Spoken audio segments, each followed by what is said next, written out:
All right, so we've tackled reading 1, so let's take a look at reading 2.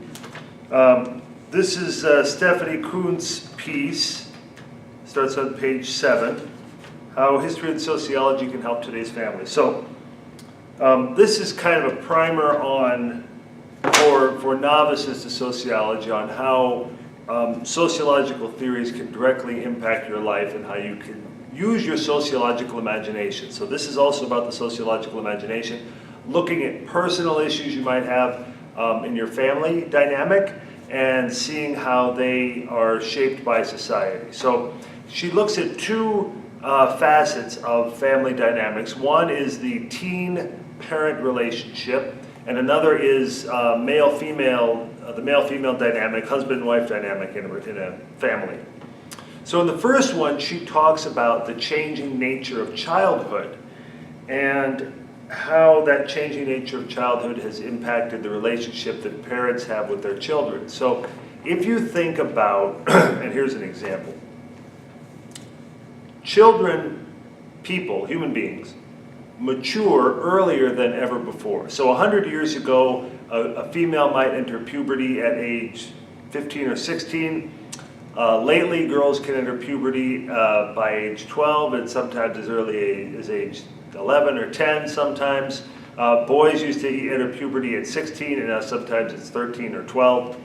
So they become adults biologically at a younger age, yet we have determined as a society that they're not fully functional adults until much later in their life than 100 years ago. 100 years ago, there really was no such thing as childhood. At age 12, 11, children went to work. They worked in the mines, they took care of their family members, they did cleaning around the house. There was not an abundance of playtime. There wasn't a lot of time for children to be children, as we say. And it wasn't until the 1950s, the baby boomer generation, that there was such a thing as leisure time for children. Before then, they had work. They were treated pretty much as adults. They lived by the same rules as adults. There weren't separate rules for anybody else. Just to give you a for instance, and your book mentions this, the age of consent laws for having sex were as young as 10 up until about 80, 100 years ago.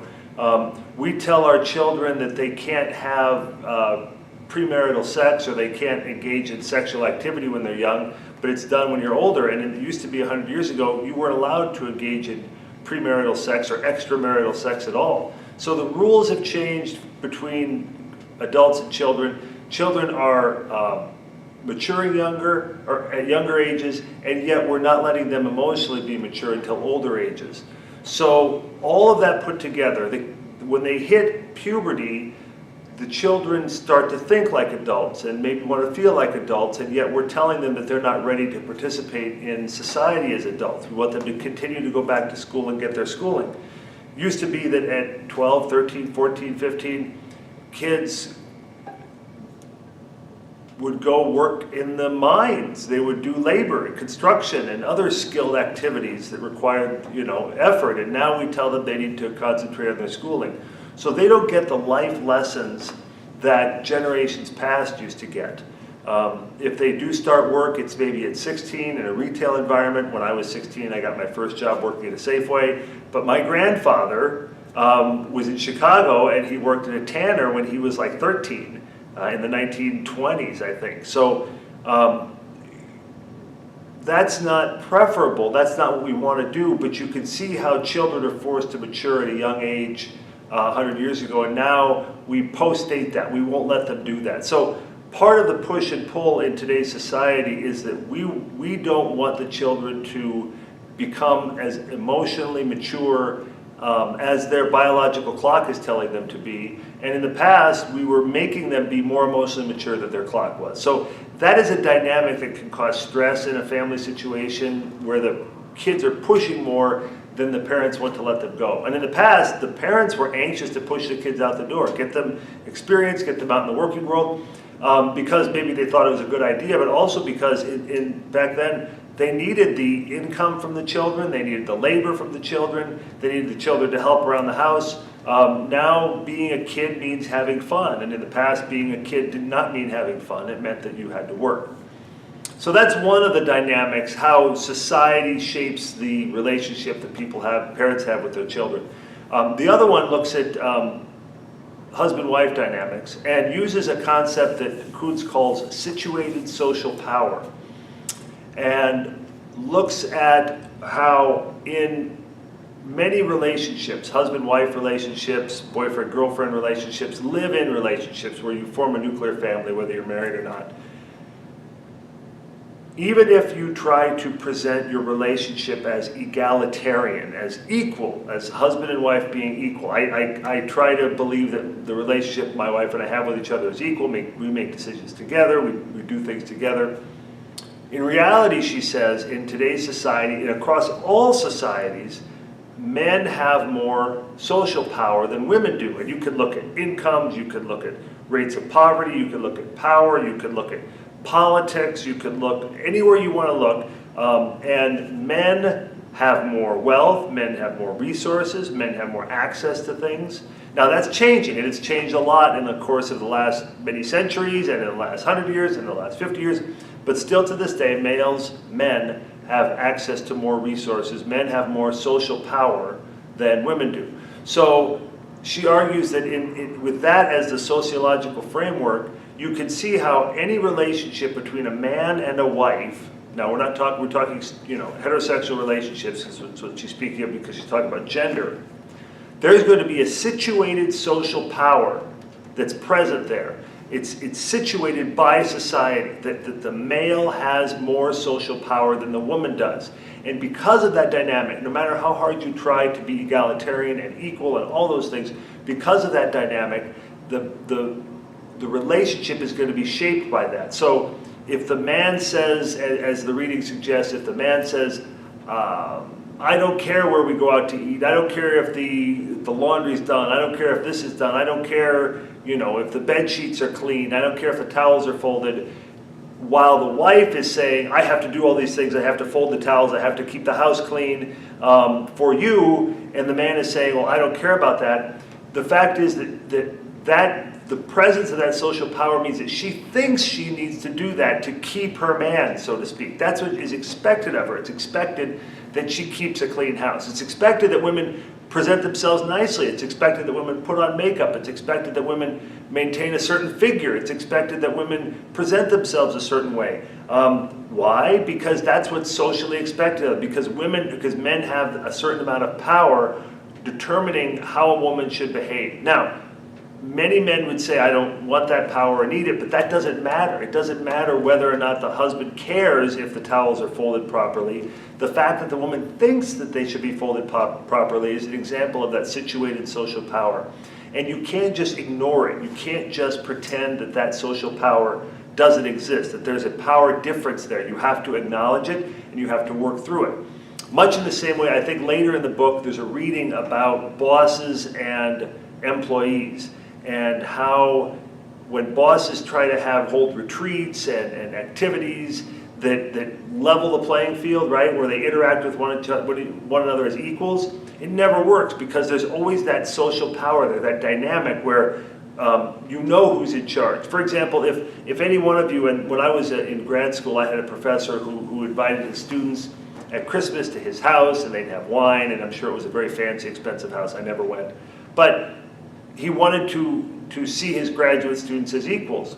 And that's really nice, but there's always that power dynamic. He was the great Dr. Ramsay, and we were just these underling graduate students. And so no matter how much he tries to relate to us as equals, there's still that social dynamic there, that power dynamic.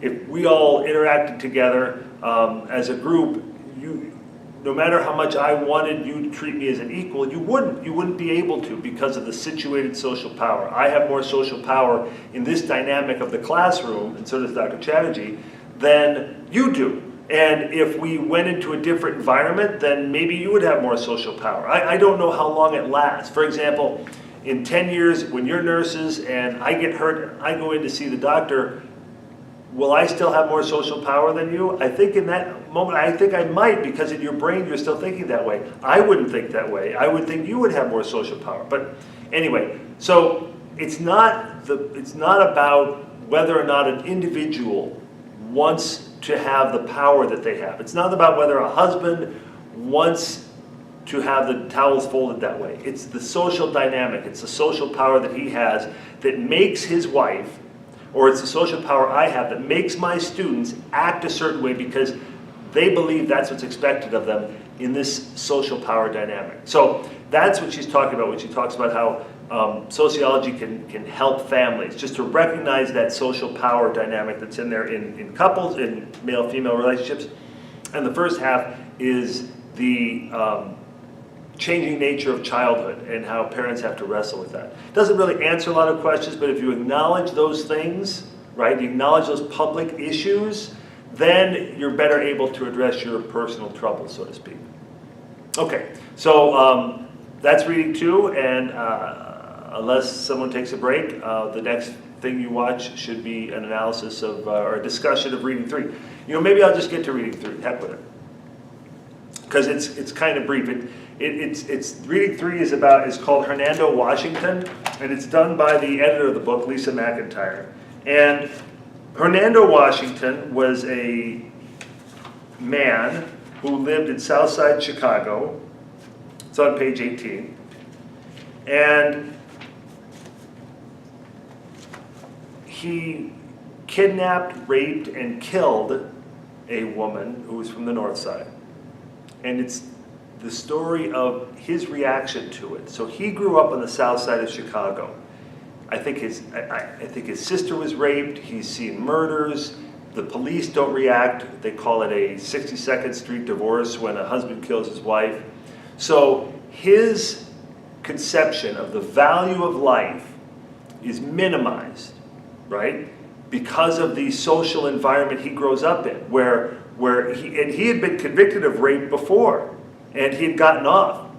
So violence, domestic abuse, murder, rape, all of these things are wrong, but in Hernando Washington's world, they are minimized. The impact of them are minimized. The value of human life is minimized, right? When someone gets shot and killed in Southside Chicago and the police don't come and they call it a 62nd Street divorce or whatever, that minimizes the value of human life. So you'll read this by McIntyre about how he goes. He didn't intend on killing this young lady.